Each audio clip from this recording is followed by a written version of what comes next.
Hey guys, welcome back to the homestead.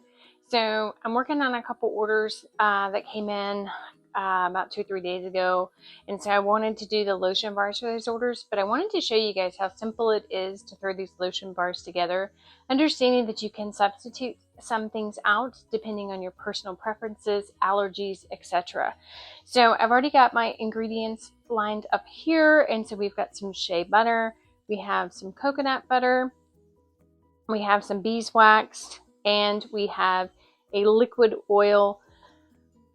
I know a lot of these call for like almond oils and stuff like that, but again, if you are almond sensitive and allergic to almond oil, then you're going to want to substitute that out. I myself, I like to actually take a chance, or I like to take this opportunity to add a little bit more bang for my buck. So I actually use an infused oil.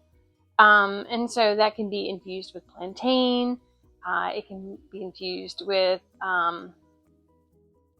lavender, any type of oil that you want, or any type of herb that you want to infuse. I mean, you could do comfrey too if you wanted to.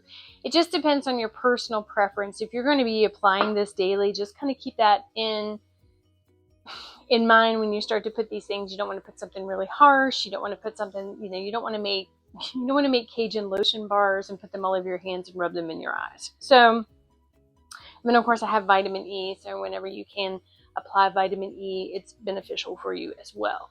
So all I have here, and the double boiler is really the best situation for this. Again, if you have not purchased one, you can still do the glass jar inside a pot method, but just make sure you put something underneath that glass so that way it's not making direct contact, because again, you don't want anything to crack the glass.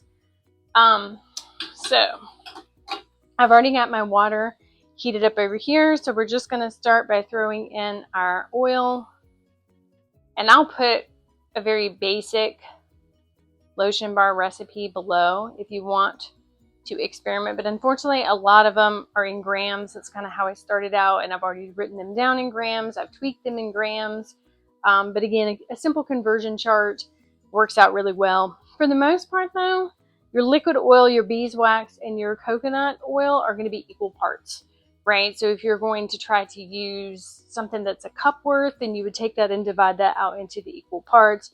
This shea butter is just here, I usually cut that by half, right? So whatever my coconut butter is, I do my shea about half that. And it gives you a nice consistency that comes out in the lotion bars. Let me put my shea butter in. And then our organic beeswax. If you don't like beeswax, of course, you can find or use an alternative for beeswax. There are a lot of things on the market. If you wanted to use soy wax or anything of that nature, you could sub it out too. So anything that's a great replacement for beeswax, you could use in here. I personally prefer beeswax. And then, of course, our big hunk of coconut butter. Now, I don't put my vitamin E oil in yet.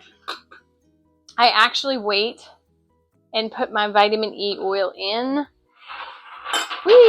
when I put it in my containers here. So I have my little lotion bars here, and then I have my essential oils that I'm going to be using for the process. So I have those over there. That one apparently had some on it. So now I smell like an orange blossom. So I actually put a couple drops of my vitamin E oil in once they've gone into the container and it started to cool a little bit. Reason being, same reason why I put my essential oils in when it goes here too, is because you don't want to add them when it's in this really hot process over here and kill the beneficial process or properties of that oil, right? The essential oils or the vitamin E. Essential oils can kind of go a little wonky too if you get them too hot. So we're just going to kind of let this melt down a little bit. We're going to stab the coconut butter so it's not such a big hunk, so it'll melt easier.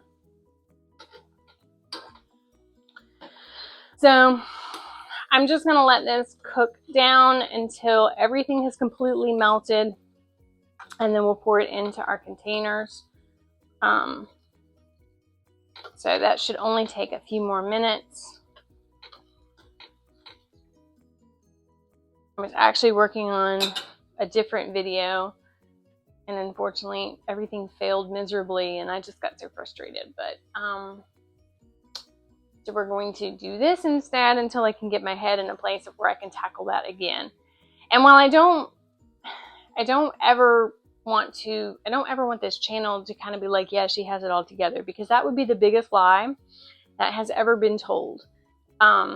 I I literally just thrive from one event to the next, right? One crisis to the next, one whatever to the next, and I try to stay very busy in the process of it.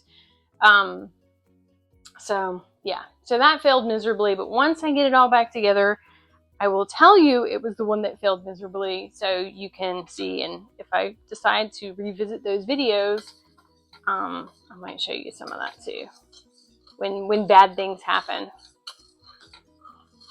So all we're waiting is for one more little lump.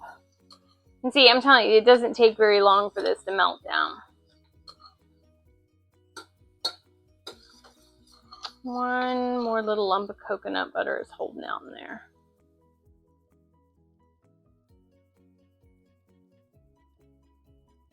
I do find that when I make these, it's better if I put my liquid oils on the bottom and then put everything else on top. Because if you try to put all of your, my experience, if I try to put like my beeswax and everything on the bottom, it kind of forms this weird blob. And then you have to constantly chop up the blob until it melts completely. As to where if you put your liquid oil on the bottom and then put everything layered on top of it, then the liquid oil warms up and everything melts down into it. To me, it just is easier that way. You yourself making things might have a different experience. So again, this is all it is. I mean, it's very, get everything out of the way. It's very easy to make sure that there's nothing in your molds. If you were going to put herbs, like if you wanted to put lavender on the top of them or anything like that to make them extra pretty for gifts, this would be the point that you would kind of sprinkle the lavender at the bottom of your mold, or rose petals, or whatever you wanted to do. Those don't hold up too well in shipping, so that's why I don't usually put them in my stuff. And you will actually, this is one of those processes of if my herbs are left in my oils a little bit, I don't mind, because I think the specks and stuff kind of add a little character to the lotion bar. So this is not one of those situations where I worry too much.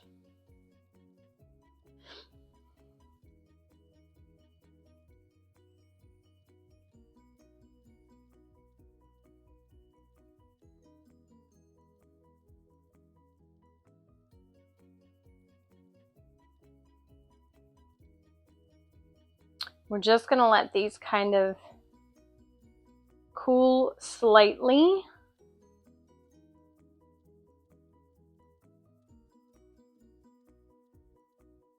I'm going to just go back and kind of top them all off, because as they cool a little bit, they kind of suck down into themselves.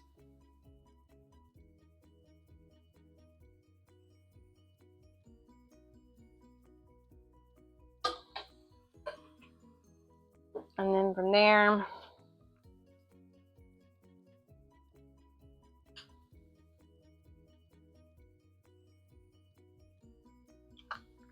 now these are the peach ones.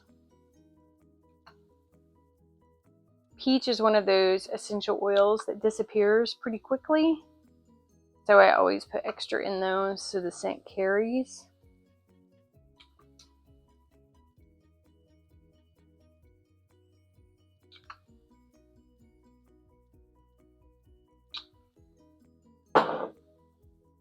Of course, if you did not want to add essential oil at this point, you wouldn't have to. You could just put them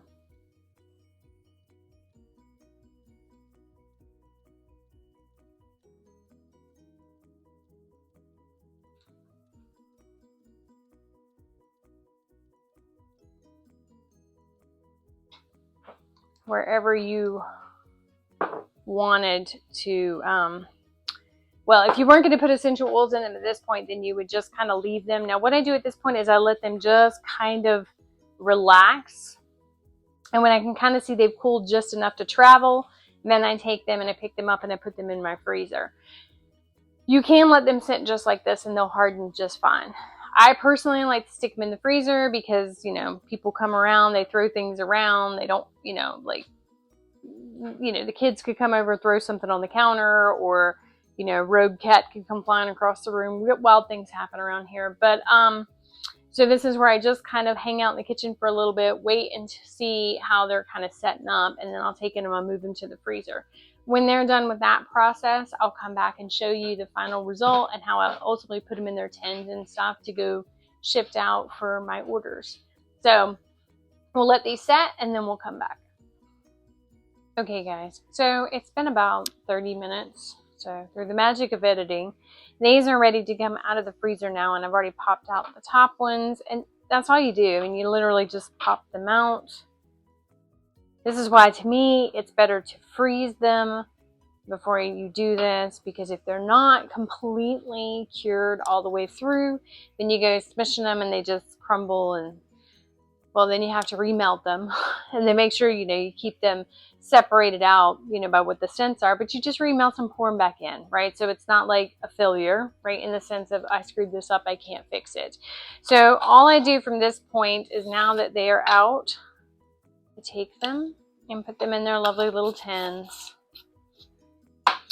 And then I stick their little labels on them. And they're ready to go out. So very simple, very easy to make if you have the time to do it. And I know there's a lot of people that I talk to, they're like, I enjoy, you know, watching how to do these things. I just, currently the season I'm in, I don't have the time to do these things. And if you have 5 or 6 children running underneath your feet, you don't have the time, right? But it's also nice to see how these things are made. So when you purchase them, you know exactly what's gone into them. And this is kind of what they are. So it's kind of why I threw this together. For those of you that were curious on how I did it, and then also for those of you that want to experiment and do it yourself. And yes, I print all my own labels. I used to outsource them, but it got expensive. That's why my labels are very, very simple, very straightforward, because I make them in-house on my little sheet. But I do enjoy these. I do use these myself. You can actually, you know, warm them up in your hands, get them nice and warm, and apply them to your face. You can apply them on your elbow. I like the control of it a little bit better, and like I said, if you have little ones running around, it's a lot easier to clean up Lotion Bar than it is to try to clean up Lotion. In that same sense, everything in this is organic and natural. While you necessarily wouldn't want to encourage your children to eat these, they could eat them and it would not harm them. You can't say that off the stuff off the shelf, right? So if your dog got into it and said, this tastes like a really nice neat treat, and it's not going to do the same things as if they got into something that has those harsh, heavy chemicals in them. So that's kind of why I got into this, right? Is to be able to do these things. And you'll find, right, first it'll start with something simple. Like I started with soaps, and then I moved to lotions, and then I moved to conditioners, and then I moved to liquid shampoos, and then I moved to bar shampoos. And it was just one thing after another. And as your season opens up and you have more availability to do things, like if I ever retire, right, from my full-time job, I will have more availability to do more. And so, you know, you just keep adding and adding and adding until you learn all these great things. So if you're starting on this adventure, whether it's homesteading, whether it's making soap, whatever it is, don't tell yourself that you have to learn it all. Just take it in little bites, right? Learn the pattern, see how it is, and you'll be amazed when you step back 4 years how much you've accomplished in that short amount of time. how much you learned, how much you experimented. Eventually, you just throw the recipes away that you originally start and make your own and have fun with it. You find what works well with your skin. You listen to your friends and understand their ailments. Like maybe they have eczema, maybe they have things like that. And you're like, I want to figure out a way to bless them. So I'm going to make something that has something in it that blesses them. Again, that's kind of why I got into this all, but I did want to show you it's very easy, very simple to throw these together, but these will be going out the door today. So I appreciate you guys stopping by. I hope you enjoyed it and have a nice day.